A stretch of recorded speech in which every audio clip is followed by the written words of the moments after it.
Assalamualaikum warahmatullahi wabarakatuh. Bismillahirrahmanirrahim. Wabillah wabifadlillah wabisyafaati rasulillah.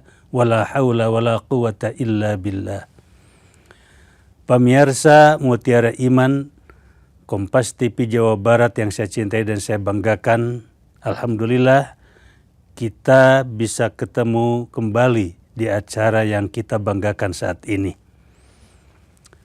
Seluruh ibadah yang kita jalankan, bila dilaksanakan dengan benar, idealnya harus mampu mendidik karakter, membangun akhlakul karimah, melahirkan kesalehan sosial.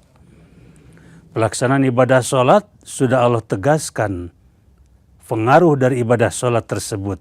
Kata Allah, Inna sholata tanha anil fahsya'i wal munkar. Sesungguhnya sholat itu mencegah perbuatan keji dan munkar. Maka jika ada orang yang STMJ dalam kenyataannya, sholat terus maksiat jalan. Bukan sholatnya yang salah, tapi orang yang melaksanakan sholatnya yang harus dipertanyakan. Mengapa dia dalam melaksanakan sholat belum ada pengaruh terhadap karakter diri, terhadap menjauhi diri dari segala maksiat dan keburukan. Ibadah puasa pun demikian. Ibadah puasa harus mampu mendidik karakter kita, menempa akhlak kita agar lebih karimah, agar lebih bermanfaat buat diri dan masyarakat. Ketika turun ayat perintah berpuasa, Ya ayyuhalladzina amanu kutiba alaikumussyam, al-ayah. Wahai insan-insan yang beriman, diwajibkan kepada kalian, diwajibkan atas kalian berpuasa. Ketika turun perintah ibadah puasa, kemudian seluruh insan beriman menjalankan ibadah puasa, saat itu dalam melaksanakan ibadah puasa tidak lagi dibedakan siapa yang kaya, siapa yang miskin, mana pejabat, mana rakyat, mana konglomerat, mana kaum du'afa. Kalau memang dia beriman, dia melaksanakan puasa dengan aturan yang sama. Merasakan haus dan lapar yang sama. Ketika buka dan sahur mengikuti aturan yang sama. Mengikuti aturan sholat tarawih pun yang sama. Pahala dan ampunan dosa pun disetarakan oleh Allah. Siapa yang menginginkan lipat ganda pahala, silakan berbuat baik. Siapapun dia tidak dibedakan oleh Allah. Bahkan ketika mengeluarkan zakat fitrah pun, zakat fitrah yang dikeluarkan Allah tidak membedakan takaran. Yang kaya, yang miskin, yang jenderal, yang kopral, sama takarannya. Tidak mentang-mentang, kan saya mau pejabat, saya mau 1 kintal. Enggak, walaupun mampu tetap kewajiban takarnya sama dengan orang yang biasa. Ini menunjukkan betapa di hadapan Allah, betapa dalam aturan Allah, semua manusia tidak ada yang dibedakan, setara semuanya. Dan jika kita menjiwai pelaksanaan ibadah puasa khususnya, maka harus menumbuhkan sifat tawadhu, rendah hati, dan harus mampu meruntuhkan kesombongan dalam dada. Mengapa? Betapa tidak ada yang dibedakan di hadapan Allah. Betapa tidak ada yang diistimewakan di hadapan Allah. Perintah ibadah sama, aturan-aturannya sama. Jadi jangan sampai ada orang yang bisa merasa lebih tinggi, lebih istimewa, lebih penting dari yang lain. Ini yang harus tumbuh karakter kita, yaitu rendah hati di hadapan sesama. Ada kesamaan derajat. Kalaupun ada yang lebih dari sisi harta, jabatan, status sosial, bukan harus menyombongkan diri atau merasa lebih tinggi dari yang lain, tapi justru itu harus menjadi lahan bagaimana bisa ta'awanu alal birri wat taqwa. Bisa saling membantu, saling melengkapi, saling menutupi, dan saling menopang satu dengan yang lain. Itu tujuan diciptakan manusia. Maka dengan adanya ibadah puasa harus mampu meruntuhkan kesombongan dan adanya sikap kesetaraan dengan sesama. Hilangkan sifat merasa paling berpengaruh, paling bisa, paling berperan. Jangan menonjolkan diri merasa lebih unggul dari yang lain. Kita lihat bangunan, saudara. Sebuah bangunan bisa terlihat indah, kokoh. Mengapa coba? Karena semua bahan-bahan bangunan saling menjaga diri, saling mengendalikan diri, saling menahan diri.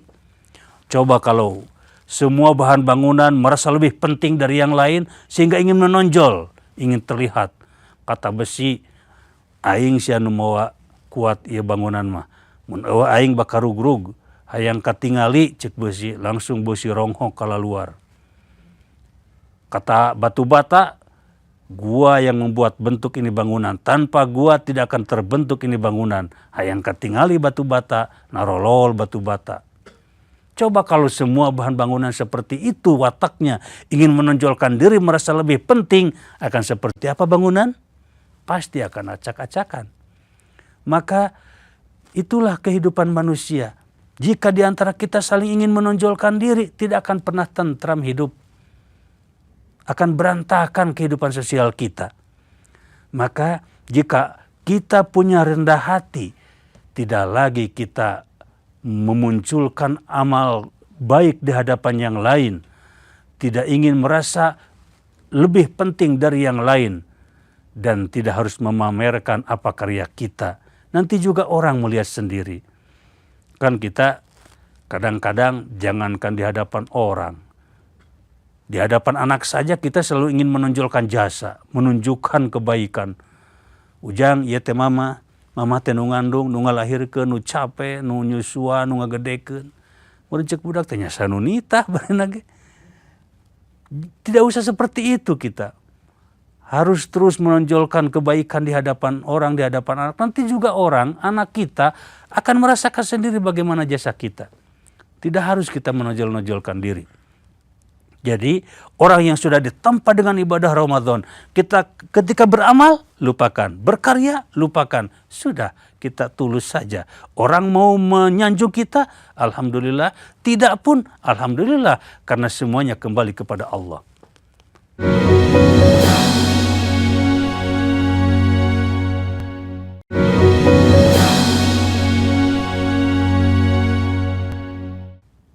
Kita itu hidup harus seperti jantung. Jantung itu setiap detik berdetak, setiap waktu berdegup.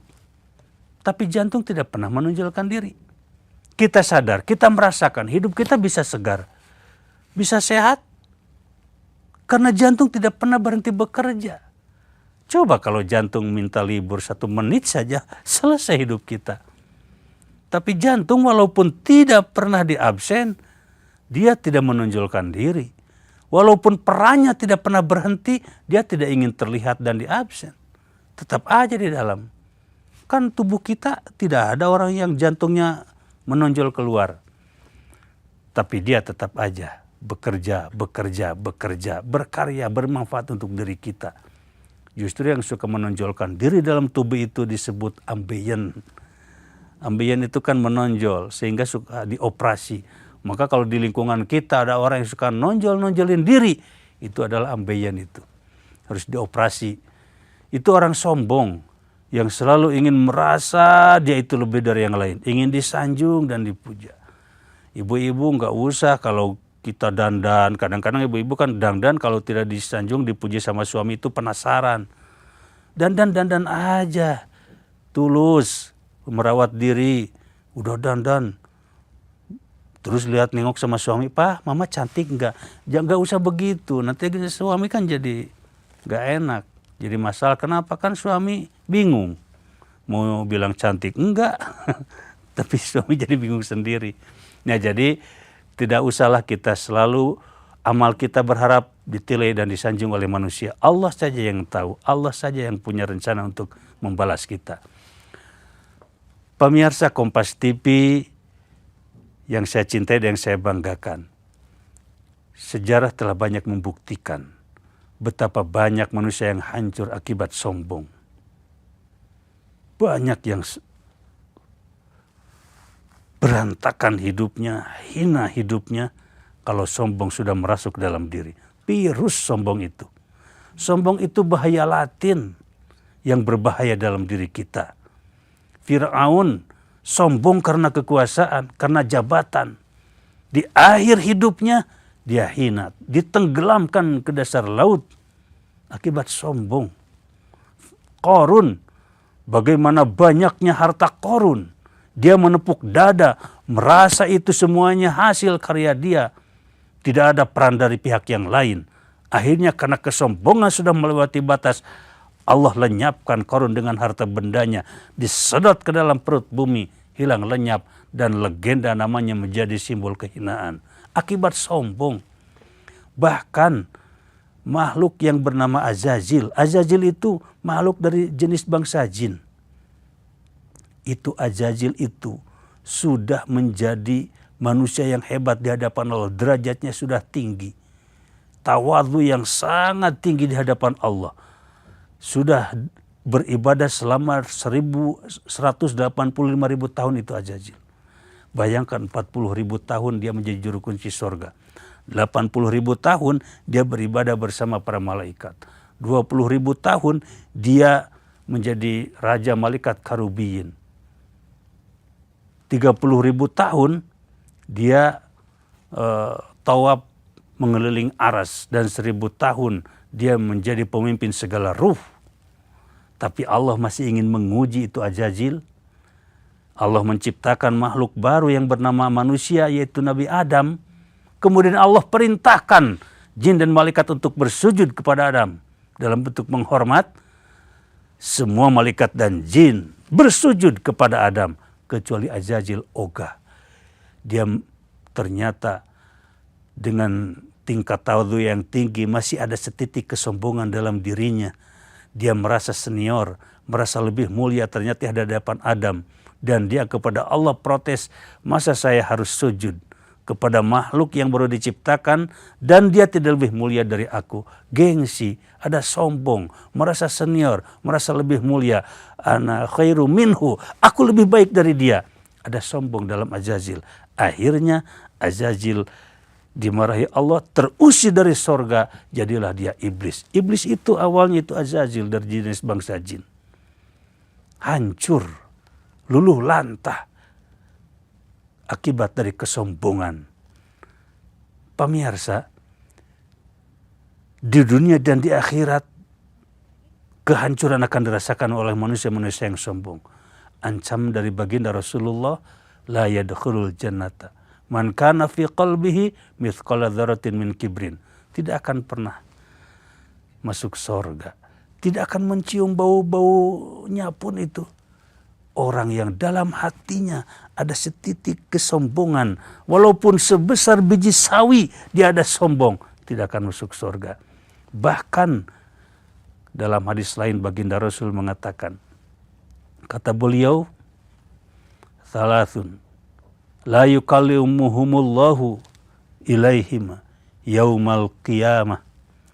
Wa la yuzakkihim. Walahum azabun alim. Ada 3 golongan orang yang Allah tidak akan mengajak berbicara kepada 3 golongan itu di hari kiamat nanti. Dan tidak akan mensucikan mereka. Bahkan akan memberikan azab yang pedih. Siapa itu? Syekhun zanin, orang tua yang berzina. Wa malikun kadzab, pemimpin yang berbohong. Dan ketiga, wa ailun mustakbir, orang miskin yang sombong. Orang kaya sombong, mungkin ada yang bisa disombongkan kekayaan. Pejabat sombong, mungkin ada jabatan yang bisa disombongkan. Ini sudah lemah, sudah miskin, sombong. Itu Allah lebih benci dan tidak akan mendapat ampunan di hadapan Allah Subhanahu wa taala ketika dibawa mati ke akhirat nanti.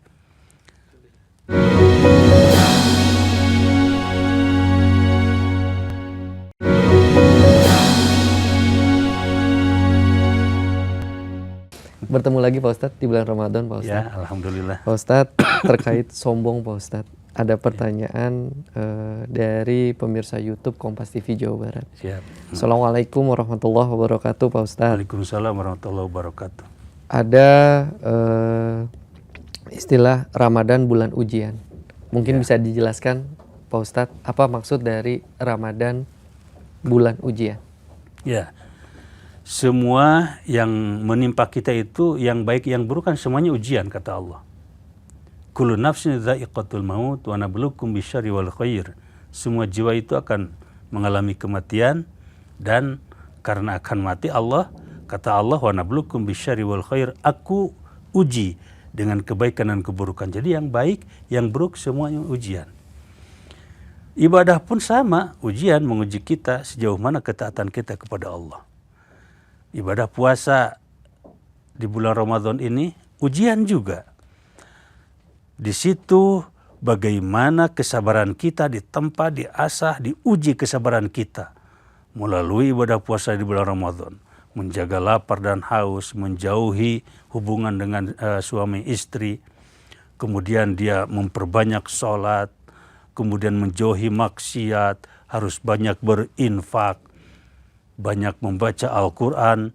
Itu semuanya amali-amali di bulan Ramadan menguji iman kita, menguji kesabaran kita sejauh mana ketaatan kita di hadapan Allah, sejauh mana kesungguhan kita dalam beribadah kepada Allah. Jadi semuanya memang ujian. Yang diuji adalah kesabaran, keimanan, dan ketulusan kita dalam mentaati perintah Allah. Semua ibadah ujian. Bagaimana kita taat kepada Allah atau kita membangkang kepada Allah. Gitu. Masya Allah Pak Ustadz. Pak Ustadz, pertanyaan berikutnya Pak Ustadz. Ya. Bagaimana puasa dapat menyadarkan manusia bahwa semua manusia itu semuanya setara di hadapan Allah Subhanahu wa Ta'ala? Ya. Pertama, Allah sudah menegaskan dalam Al-Quran, ya, kalau manusia yang beriman itu pasti harus sudah menyentuh hatinya. Kata Allah, inna akramakum indallahi atqakum. Sungguh yang paling mulia di antara kalian itu adalah manusia yang paling takwa, kata Allah. Yang paling takwa di antara kalian. Berarti jabatan, kekayaan, rupa yang cantik, wajah yang tampan, status sosial, gelar, segala macam, itu tidak menjadikan lebih mulia di hadapan Allah kalau mau dibandingkan dengan sesama. Tidak menjadikan derajat mulia. Kalau tidak ada ketakwaan yang membedakan takwa, yang membedakan mulia atau tidak mulia manusia di hadapan Allah itu takwa atau tidak, kan gitu. Nah, kalau manusia yang sudah beriman pasti akan menyadarkan dirinya bahwa dia dengan status apapun, dengan kelebihan apapun tetap setara dengan sesama manusia. Karena sudah berhadapan di hadapan Allah, semuanya sama. Semua sejajar. Ketika kita tidak bertakwa, tidak beribadah, banyak maksiat, walaupun harta melimpah, manusia jadi terkaya, jadi manusia yang paling berkuasa, kalau tidak bertakwa, tetap aja dia hina. Di hadapan Allah tidak menjadi lebih mulia. Jadi manusia itu mulianya bukan dengan casing, bukan dengan aksesoris, tapi dengan hati. Kan kata Rasulullah, innallaha la yanzuru ila suwarikum wala ila ajsamikum walakin yanzuru ila qulubikum wa amalikum. Jadi Allah itu tidak memandang manusia dari fisiknya, rupanya, dari jasadnya, tapi yang Allah lihat, yang Allah tilai itu bagaimana hatinya, seperti apa amal perbuatannya. Nah, itu yang harus menyadarkan bahwa kita ternyata sederajat, kan gitu, di hadapan Allah. Masya Allah Pak Ustadz. Pertanyaan berikutnya Pak Ustadz. Ya. Salah satu bentuk kesombongan yaitu menolak kebenaran Pak Ustadz. Ya. Apakah puasa ini dapat membantu perbaiki hal tersebut Pak Ustadz? Ya, kan sombong itu ada beberapa bentuk, ya. Pertama ada sombong kepada Allah, sombong kepada Rasul, dan sombong kepada sesama manusia. Itu diantara bentuk-bentuk sombong. Sombong kepada Allah ketika dia tidak mau berzikir, ketika dia tidak mau berpuasa, tidak mau sholat, tidak mau beribadah, sombong. Merasa dirinya bisa dengan dirinya sendiri melakukan apapun. Dia merasa tidak butuh bimbingan Allah, tidak butuh petunjuk Allah, tidak butuh pertolongan Allah, sehingga tidak ada sujud kepada Allah, tidak ada zikir kepada Allah. Itu bentuk kesombongan manusia. Jadi merasa dia gagah, dia kuat itu dengan dirinya, bukan dengan pertolongan Allah. Sehingga dia melemparkan dirinya, tidak mendekat pada Allah dan tidak menjalankan perintah Allah. Jadi puasa, kalau manusia yang beriman sadar bahwa puasa adalah bentuk ketundukan dan bentuk ketawadhuan di hadapan Allah Subhanahu wa taala. Yang kedua ada bentuk sombong kepada Rasulullah. Itu dari sejak zaman jahiliyah. Orang jahiliyah itu ketika ada Nabi Muhammad jadi nabi, jadi rasul, mereka itu protes. Bukan seorang Muhammad yang pantas jadi rasul, jadi nabi itu. Karena dia dari kalangan suku yang kecil, yang lemah. Pantasnya ini jadi bangsawan kami, kata kaum jahiliyah. Sombong, dia mengecilkan Rasulullah. Dan sampai saat ini yang orang yang menistakan, menghinakan Rasulullah, mengecilkan baginda Rasul, itu adalah orang yang sombong kepada Rasulullah. Dan sombong kepada sesama manusia, merendahkan manusia. Kata Allah, wailul likulli humazatil lumazah. Celaka orang yang suka menghujat, mencaci, melecehkan sesama manusia kepada orang lain. Naudzubillah min dzalik, Pak Ustadz. Ustadz, pertanyaan dari salah satu pemirsa YouTube berikutnya, Pak Ustadz. Assalamualaikum warahmatullahi wabarakatuh. Waalaikumsalam warahmatullahi wabarakatuh. Ustadz, izin bertanya, Pak Ustadz. Ya, insya Allah. Indikator bahwa puasa berhasil bagi seseorang dapat mengikis sifat sombongnya, yang mana bukan hanya sekedar menahan lapar ataupun dahaga, Pak Ustadz. Boleh ini jawab, Pak Ustadz? Ya, indikasi secara lahiriah adanya perubahan-perubahan setelah menjalankan ibadah puasa. Ada perubahan yang ke arah yang lebih baik dari karakternya. Yang tadi itu kita bisa terlihat secara zahir dalam kehidupan sehari-hari. Yang tadinya dia suka pamer, dia setelah puasa dia ngerem diri, tidak lagi memamerkan keunggulan-keunggulan di hadapan orang lain. Ketika berbicara dia suka tinggi, merendahkan orang, tapi dia sekarang terlihat kalau ngobrol setara dengan yang lain, tidak lagi merasa lebih besar, lebih tinggi. Kemudian sikapnya lebih ramah, dengan sesama dia lebih menghargai, tidak ada orang yang tersinggung dalam kehidupannya. Ketika ngobrol dia santun. Kemudian ketika ada orang yang terlihat di hadapan dia status sosialnya, tapi dia familiar dengan sesama. Itu adalah bentuk-bentuk bahwa hasil dari puasa sudah mampu mengikis kesombongannya.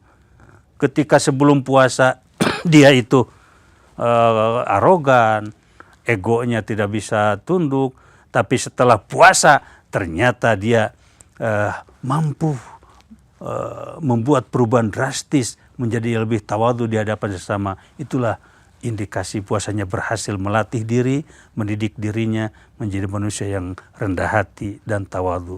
Bisa terlihatlah dalam kehidupan sehari-hari. Masya Allah, Pak Ustadz. Pak Ustadz, karena waktu terbatas, silakan ditutup dengan doa, Pak Ustadz. Ya, alhamdulillahirrabbilalamin. Para pemirsa, mudah-mudahan secuil penjelasan bisa bermanfaat. Mohon maaf atas segala kesalahan.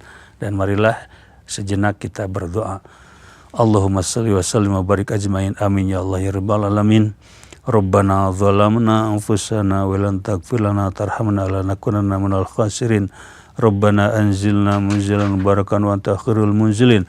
Rabbana iftah bainana wa baina qaumina bil haqqi wa anta khairul fatihin. Allahumma lakal qul wa bikal qul wa minkal qul wa ilikal qul antal qul wa kulul qul bi rahmatika ya arhamar rahimin walhamdulillahirabbil alamin.